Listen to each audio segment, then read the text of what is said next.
മുഖ്യമന്ത്രിയുടെ വിദേശയാത്രയുടെ ഷെഡ്യൂളിൽ മാറ്റം വന്നിരിക്കുന്നു. സിംഗപ്പൂർ യാത്ര വെട്ടിക്കുറച്ച് മുഖ്യമന്ത്രി ഇന്ന് പുലർച്ചെ ദുബായിലെത്തി. 20-ാം തീയതിയോടെ കേരളത്തിൽ തിരികെ എത്തും എന്ന് മന്ത്രിസഭാ യോഗത്തെ മുഖ്യമന്ത്രി അറിയിച്ചു. അതേസമയം നിയമസഭാ സമ്മേളനം വിളിച്ചു ചേർക്കുന്ന കാര്യത്തിൽ ഇന്നത്തെ മന്ത്രിസഭാ യോഗം തീരുമാനം എടുത്തില്ല.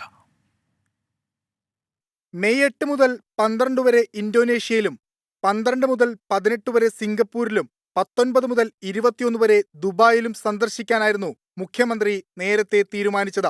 എന്നാൽ സിംഗപ്പൂർ യാത്ര വെട്ടിക്കുറച്ച മുഖ്യമന്ത്രി ഇന്ന് രാവിലെ ദുബായിലെത്തി. അവിടെ നിന്നാണ് ഓൺലൈനായി മുഖ്യമന്ത്രി ഇന്നത്തെ മന്ത്രിസഭായോഗത്തിൽ പങ്കെടുത്തത്.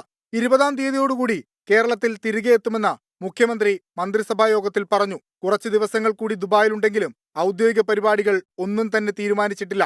അതേസമയം നിയമസഭാ സമ്മേളനം വിളിച്ചു ചേർക്കുന്ന കാര്യത്തിൽ ഇന്നത്തെ മന്ത്രിസഭായോഗം തീരുമാനമെടുത്തില്ല. മുഖ്യമന്ത്രി തിരികെ എത്തിയതിന് പിന്നാലെ മന്ത്രിസഭായോഗം ചേർന്ന് നിയമസഭ വിളിക്കാനുള്ള ശുപാർശ ഗവർണർക്ക് കൈമാറും. ജൂൺ 10 മുതൽ ജൂലൈ അവസാനം വരെ സഭാ സമ്മേളനം ചേരാനാണ് നിയമസഭാ സെക്രട്ടേറിയറ്റിന്റെ ശുപാർശ. പോപ്പുലർ ഫിനാൻസ് നിക്ഷേപ തട്ടിപ്പ് വിചാരണയ്ക്കായി ആലപ്പുഴയിൽ പ്രത്യേക കോടതി ആരംഭിക്കാൻ മന്ത്രിസഭായോഗത്തിൽ തീരുമാനമായി.